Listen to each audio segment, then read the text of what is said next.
जैसा कि आप यहाँ पर देख सकते हैं, बीपीएससी के चेयरमैन अतुल प्रसाद जी की तरफ से बीपीएससी टीआरई सेकंड में अपेयरिंग वाले कैंडिडेट को शामिल करने को लेकर उनके तरफ से क्लियरेंस जो है आपका दे दिया गया है कि किसी भी तरीके का प्लान नहीं है कि सीटेट अपेयरिंग कैंडिडेट हो या फिर बीएड अपेयरिंग कैंडिडेट हो, उनको इस बार बीपीएससी टीआरई सेकंड की वैकेंसी में जो है आपका शामिल किया जाए। बाकी नीचे आप यहाँ पर देखेंगे तो यहाँ पर बोला गया कि प्लान ये है कि जो आपकी बिहार की शिक्षक भर्ती है हर साल आपको अगस्त महीने में जो है आपको देखने को मिलेगी, जो कि आपका बीपीएससी के ही माध्यम से जिस तरीके से आपका पीसीएस का कैलेंडर वगैरह होता है उसमें यहाँ पर आपका शामिल करके यहाँ पर जो आपकी शिक्षक भर्ती वो यहाँ पर आपकी की जाएगी। वो तो यहाँ पर सबसे बड़ी बात है, वो तो आपका बाद का बात है, लेकिन अभी जो आपकी वैकेंसी आई है इसमें यहाँ पर अपेयरिंग कैंडिडेट को यहाँ पर मौका जो है वो देना चाहिए, जिस तरीके से टीआरई फर्स्ट में अपेयरिंग वाले कैंडिडेट को मौका जो है वो दिया गया था। इसी तरीके से आपने देखा होगा कि जब आपकी टीआरई फर्स्ट की वैकेंसी थी तो इनके तरफ से जो है आपका ट्वीट किया गया था कि जो आपका बीपीएससी टीआरई फर्स्ट है उसमें सीटेट अपेयरिंग कैंडिडेट को शामिल करने को लेकर किसी भी तरीके का प्रावधान ही नहीं है। लेकिन उसके बाद अभ्यर्थियों की तरफ से काफ़ी ज़्यादा आंदोलन वगैरह किया जाता है, सरकार के पास तक ये बात पहुंचती है,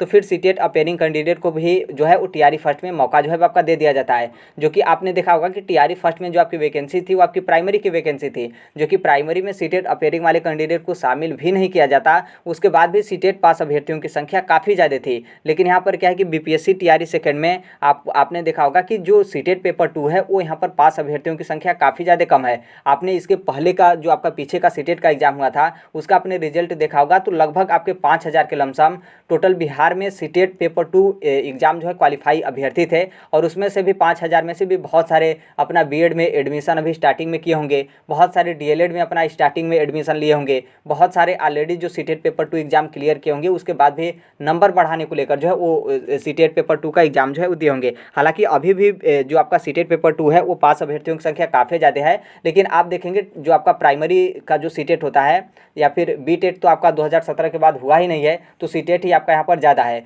तो भी यहाँ पर प्राइमरी से काफ़ी ज़्यादा कम मतलब पास अभ्यर्थियों की संख्या सीटेट पेपर 2 में संख्या है। तो अब यहाँ पर देखिए अब तो उनके तरफ से ट्वीट कर दिया गया है। बाकी नॉर्मल सी बात है, अभ्यर्थी तो मानेंगे नहीं, वो अपना मतलब शामिल होने को लेकर चाहे उनका आंदोलन हो या फिर मांग हो, चाहे सचिवालय हो या फिर आपका बीपीएससी ऑफिस हो या फिर उसके अलावा बिहार सरकार हो, उनके पास तक वो अपनी बात तो रखेंगे। यदि यहाँ पर मान लीजिए नॉर्मल सी बात देखिए यहाँ पर क्या है कि बीपीएससी हो या फिर शिक्षा विभाग हो, उनके तरफ से तो बोला ही जाएगा कि हम यहाँ पर अपेयरिंग वाले कैंडिडेट को शामिल नहीं करेंगे। लेकिन ये बात यदि बिहार सरकार के पास तक पहुँचती है और उनको लगता है कि काफ़ी ज़्यादा हमारे वोट बैंकिंग में यहाँ पर नुकसान आपका दिख रहा है, नॉर्मल सी बात है आपका भर्ती हो या फिर कुछ भी हो वो आपका वोट बैंकिंग पे काफ़ी ज़्यादा जो है आपका प्रभाव दिखाता है, तो यदि उनको लगता है कि नहीं दिक्कत करेगा तो कहीं ना कहीं अपेयरिंग वाले कैंडिडेट को भी यहाँ पर शामिल जो है कर लिया जाएगा। ट्वीट का मतलब ये नहीं कि आपका फाइनल डिसीजन हो या फिर अंतिम निर्णय हो कि शामिल नहीं किया जाएगा तो आपका शामिल नहीं ही किया जाएगा। कोई ऐसा हो ही नहीं सकता कि आपको किसी भी तरीके से शामिल जो है आपका किया जा सके। बाकी अब देखिए अब तो उनकी तरफ से ट्वीट कर दिया गया है, अब हो सकता है कुछ दिन के बाद और जो है आपको अच्छे तरीके से इसका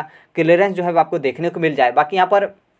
अभी भी देखेंगे तो काफ़ी ज़्यादा मतलब चांस बन रहे हैं जो सीटेट अपेयरिंग वाले कैंडिडेट हों उनको यहाँ पर जो आपका बीपीएससी टीआरई सेकंड की वैकेंसी उसमें यहाँ पर शामिल करने को लेकर। बाकी अभी तक के लिए यही अपडेट है, बाकी जैसे भी जो कोई भी अपडेट होगा उसे हम शेयर कर देंगे। मिलते हैं अगले नेक्स्ट वीडियो में, तब तक के लिए thank you, bye bye, take care, all the best, thank you for listening, God bless you all, thank you.